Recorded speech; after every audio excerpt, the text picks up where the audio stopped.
Hi everybody and welcome in here to Phoenix Municipal Stadium. If you've never been here before, we're hanging out in the press box right now, getting ready for the Abilene Christian game for ASU baseball. But we're back with Devils Debate. It's Fabian Ardaya and Cotroneo. It's great to have you with us. Fabian, we got a lot of stuff to talk about. First of all, recruiting. There's been this is the time of year that Twitter really starts to hype up. You know, let's bring the guys in. Let's start getting ready for, your summer visits and your camps and everything. What has the recruiting show meant for ASU? What do they need to work on, and what are some of the highlights so far from it? Well, on the football field, well, first of all, I want to say welcome. We're on site for Phoenix Community, which is a great thing. But for the football field, it's great seeing these guys come in after signing day. It's not a huge pickup, but it's still a good idea to have these guys sort of slip through the cracks. Like Bo Wallace just committed last week. He was a former Notre Dame signee, a 4-star defensive end. It's another quality pickup for this class, which has already been great. This is the time of the year when you know what your class is going to look like, but getting those couple guys in there is like a little extra Christmas present at the end of each recruiting class. And Wallace is eligible to play in 2015. Let's see what Todd Graham has to do with this defense and with this freshman class. Do you think guys like that come in this late, will they make an impact like this? I mean, will they be kind of thrown in even though they miss spring ball, they miss kind of the whole, I don't know what the word is, but bringing together. I think, with it being a family and a team and a brotherhood, as they say, these guys kind of missed out on that these first couple months, joining the boom bus. Well, I mean, there's the fall enrollees already are participating in spring practice, and I think certain players, if you want to throw Bo Wallace out there, I don't think that he would have an impact in 2015 immediately anyways, just given the depth that the defensive line has right now and people who are coming back.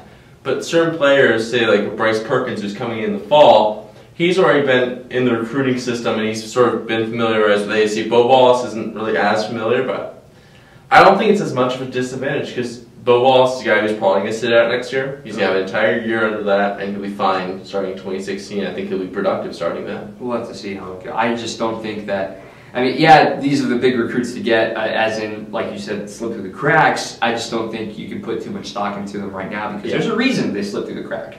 And there's going to be a reason that is either going to be exposed or it's going to be overshadowed by their play. There's only one way to find out. Yeah, we'll see how he goes out there. Now, we're at Phoenix Muni. We've spent a lot of time at Phoenix Muni the last 2 weeks. There's been a couple of crazy games. 2 weeks ago, 17 innings against UCLA. And then Saturday night, we thought we were in for another 17-inning game. ASU wins in 11 innings against Washington State. And I was working both of those. Yeah, it's been a lot of crazy games for ASU. It's sort of a rough stretch just about the innings played.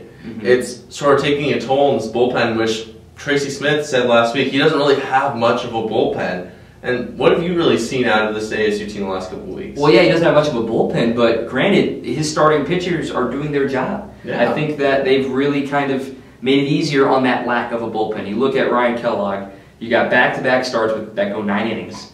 He gets the complete game shutout against Wazoo, gives up 4 runs late against UCLA, but you can forgive that because UCLA is a very good team. Yeah. Look at Brett Lillick. He's come out of nowhere again. He's finally the vintage Brett Lillick that we're looking for. From the beginning of his freshman year, from the beginning of his sophomore year that kind of faltered off. Now he's back. He's looking like that guy. He's got this curveball now that he hasn't thrown since his freshman year. He's got, I toyed with some grips. I found my curveball grip again. I'm going to throw this. That seemed like a good idea. Yeah, well, he looked sharp, and I think something you need to take into account was starting pitching. First 20 innings of starting pitching was shutout innings from the starting pitching this past weekend before Seth Martinez gave up a run in the 4th and 2 in the 5th on Saturday night. But the starting pitching has been great. The bullpen has had some issues though. 5 innings from Ryan Burr on Saturday night, 3 innings the weekend before. Is that using him too much? I think it is. But that's the guy that Skip trusts right now. But honestly, you're going to need him to put the team on his back to get you to hosting a regional, which is the ultimate goal. 4 games left, including this Abilene Christian game. But then USC this weekend. Now you're not even sure if that's going to be actually for the Pac-12 second place because Cal beat USC. You're going to need some help now from Oregon State. Yeah. It's going to be interesting to see. I really don't think now that ASU is going to host anymore. I really don't think it's going to happen. I think you've sort of heard murmurs of that the last couple of weeks, especially dropping 2-3 that tough series against UCLA. And I think they're probably going to be on the road for a regional, but this is a team that's had a scrap for a lot of games, and that'll either come back to haunt them or it'll help them in a regional because they've played in a lot of tight games. It's a matter of whether or not they'll be up for it still. Half of their wins have come in 1-run games. That's just unbelievable to me. They're 16-9 in 1-run games. They're 32 and 17 overall. That's unbelievable to me. That's just crazy. Well, that's something that sort of we talked about before on Devils Debate. These one-run wins, a lot of them early in the season were coming ASU's way. And I said sort of there has to be a point in the year when those sort of just flip the other way. And that we saw that a little bit. It bounced back Saturday, but we saw a little bit of these tight games starting to fall away. And Tracy Smith said it's been one mistake that's been costing ASU in these games. And that sort of has been the difference between hosting and not hosting at this point.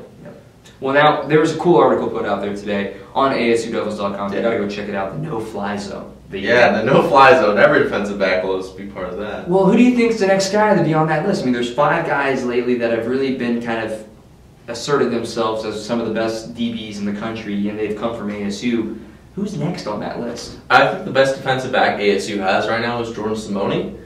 I don't think he's the next no-fly zone character, because he's a different type of defensive back. I think the next big thing on that is Lloyd Carrington. He's a guy who's been with Todd Graham since his Pitt days. He transferred over to ASU, and he's been a guy who he's been wearing the PT42 jersey during the spring, and he's a guy who's been in the system and he knows what he's going to do. And I think he's a guy who's going to flourish this year in sort of a similar role to what Demarius Randall did last year, where he's a guy who's aggressive, forcing turnovers, and wrecking havoc on the back end of that defense. Well, I'm going to go opposite here. I'm going to go with the other corner that you don't think is going to be starting, Queasy Brown. I'm not sure he'll be starting. I think he deserves to start, but Solomon Means is making a push. He made 2 of the biggest stops of the year, most notably the Sun Bowl, the interception in the end zone. Hey, don't forget the fumble he forced. And the fumble, but he also, I mean, granted, the game was pretty much in hand, but he stopped Ty Montgomery and Stanford trying to get one more score at the very end of that game. He made 2 of the most memorable stops from a shutdown corner perspective, all alone, man-to-man coverage. I think he's the next one. I like how he wasn't the starter at the start of last season,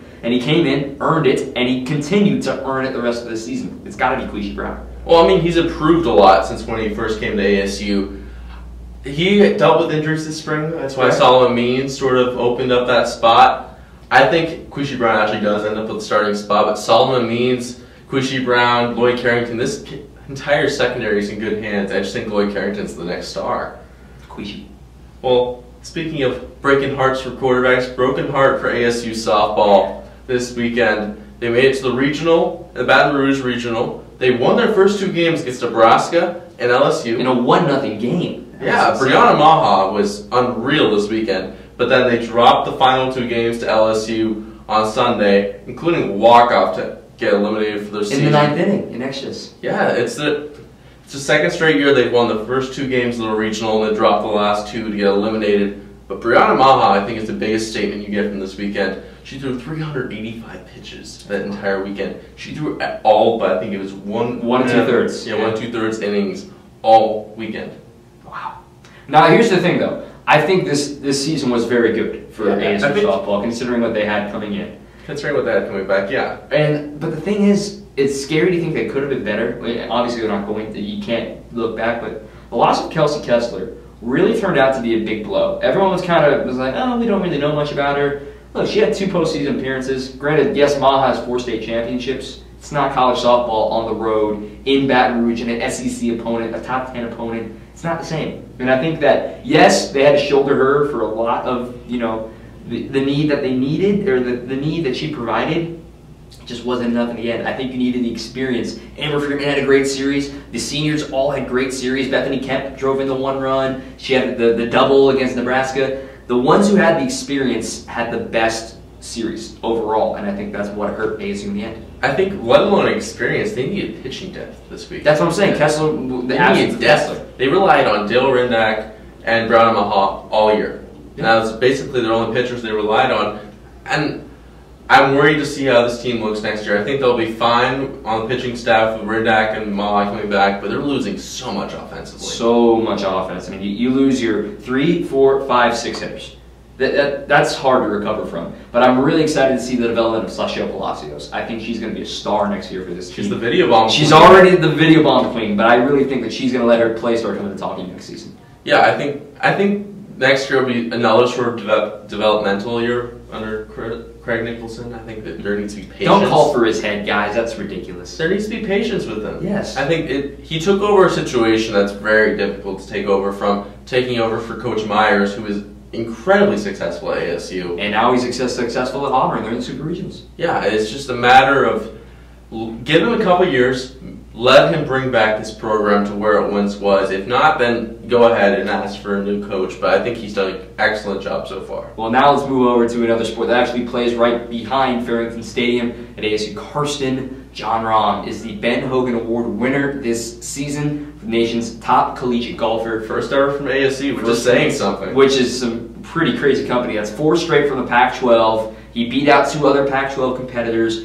Jon Rahm never won Player of the Month, too. And he still wins a Collegiate Golfer of the Year. Is Jon Rahm the best athlete at ASU? I think so. I think it's a tough race, but I think it's Jon Rahm. I think the second place is Shelby Houlihan, who's been excellent her entire career. But Jon Rahm, what he's done this year has been incredible. He's sort of overshadowed Max Rottluff, who, outside of Jon Rahm, probably would have been the story for ASU this entire year. But he went to the Phoenix Open, finished tied for 5th place. He's won, and he's competed in nearly every single tournament. He won the regional. He won the regional, and he's a guy who's going to be a star at the next level. I think he's going to be a pro in the PGA who's going to be around for a while to come. I think he's the best golfer to go through ASU since Phil Mickelson. Yeah, no doubt. And I think I saw this coming back when I interviewed him back in September, that after he won the World Team Amateur, he set the lowest score, broke Jack Nicklaus's record at 22 under par, which is ridiculous. 22 under par over 5 days.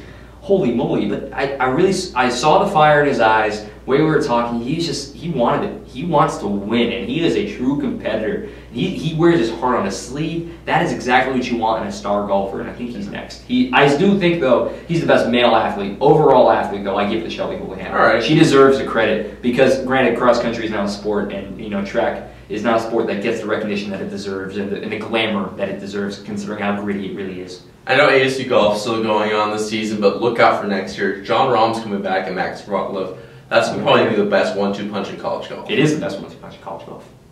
Well, now let's go to sort of more of a fun part. We were both here Saturday night when we saw probably one of the funniest things we saw in sports all week. Well, according to Eric Burns, it's one of the greatest things he's ever seen on a baseball field. Well, I mean, that's something like baseball players dream of, is an opportunity to sort of show up a pitcher. Yeah, it's called hitting a home run. Yeah, normally you hit a home run, but Johnny Seawald taking a different approach. He caught the ball that hit him and just casually tossed it back to the pitcher.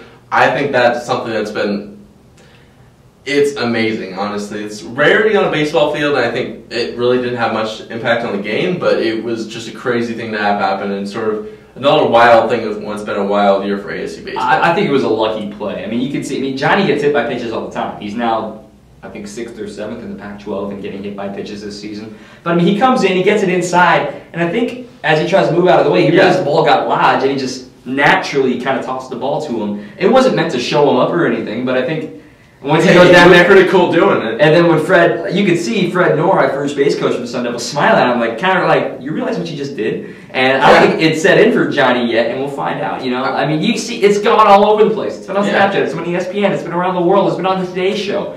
Is it something? I mean, I don't think it is. I don't think he's going to go shooting trick shot videos of him catching baseballs while batting, but I think it's a cool thing for Johnny Seawald. It gets his name out there a little bit more. I think he deserves more name recognition than he's gotten this year. Yeah, considering Matt Berry mispronounced his name on SportsCenter. Said he's an ASU alum. Exactly. That's the most frustrating part. It's Seawald, everybody, just so you know now. Yes. Johnny Baseball. Johnny Baseball for short. That too. Well, that's going to do it for us here, live from Phoenix Community. We hope you enjoyed this week's episode of Devils Debate. Be sure to stay locked right here on ASUDevils.com for all of the coverage you need as we head into the summer. The recruiting starts heating up, maybe a little bit of basketball recruiting heating up as well, but plenty of baseball. We got some great stuff coming for you as well here on the site. But with Fabian Ardaya, I'm Dominic Cotroneo saying so long from Phoenix Community.